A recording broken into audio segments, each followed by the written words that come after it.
So we are with Mr. Nigel Farage, leader of the UK Independence Party, close to the European Commission. Mr. Farage, do you think that the European Union right now has the means to solve the youth unemployment? Solve it? They caused it. They caused it by the total misconstruction that is called the euro, and by condemning Southern Europe, Club MEP, we used to call it jokingly, no longer, and they have trapped people inside currencies, grossly overvalued for where they should be.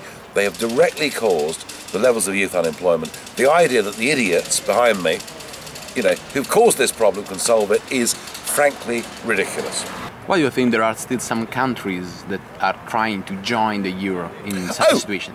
That's their idiot politicians. Politicians everywhere want to join the euro. I mean, the Norwegian politicians would join the euro. The Swiss politicians would join the euro. Only their people have got some sort of degree of temper on that. This is the greatest project for career politicians yet devised by mankind, and they all buy into it. The fact that it doesn't work, and the fact that ordinary folk don't want it, seems to have passed them by completely. Do you think so that Mr. Cameron is going to do the referendum in the UK? Oh, we've heard all that before. I mean, this is the guy that gave us a cast iron guarantee in 2007 that if he became Prime Minister, there'd be a referendum on the Lisbon Treaty. He didn't deliver. He talks about renegotiation, but to renegotiate in business, you have to carry a big stick. And Mr. Cameron has said, whatever the outcome of the renegotiation, he will endorse us staying part of it. He's thrown the stick away. All he's really done is to kick this into the long grass for 4.5 years. And it's very interesting because if 5 years ago a Tory leader or Prime Minister had said, I'll give you a referendum, UKIP support would have halved overnight. It hasn't done so. Do you know why? Nobody believes him. In case a referendum will really be held, do you think that British people will choose to get out or to stay in?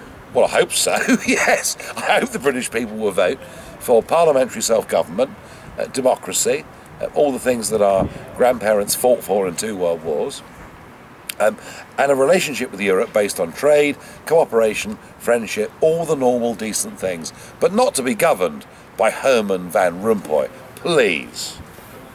What's going to happen to the next European elections in less than 1 year time? I do not know the answer to that any more than you do. Of course I don't, but I think there is a very realistic possibility that from many of the major European countries, and the minor ones too, there will be significant numbers of Eurosceptic MEPs elected. I hope so. Are you running again for the next elections? I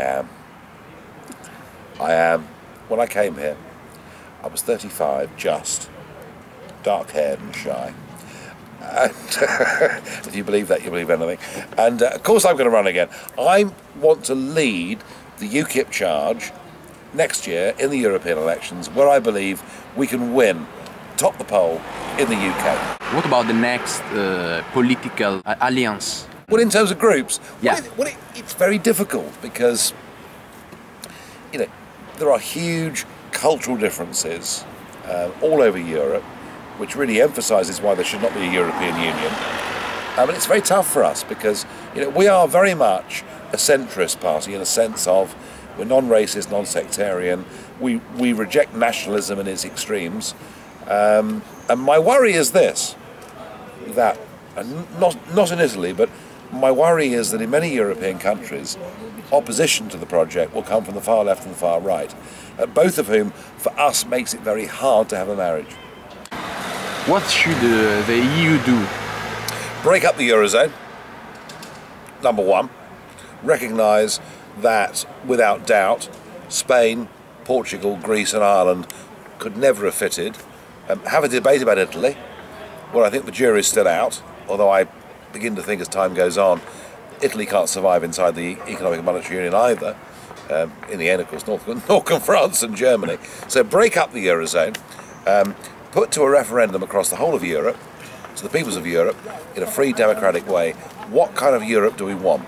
Do we want a Europe of trade, cooperation, or a Europe where these idiots behind me, unelected idiots, make all our laws? I think I know what the answer might be.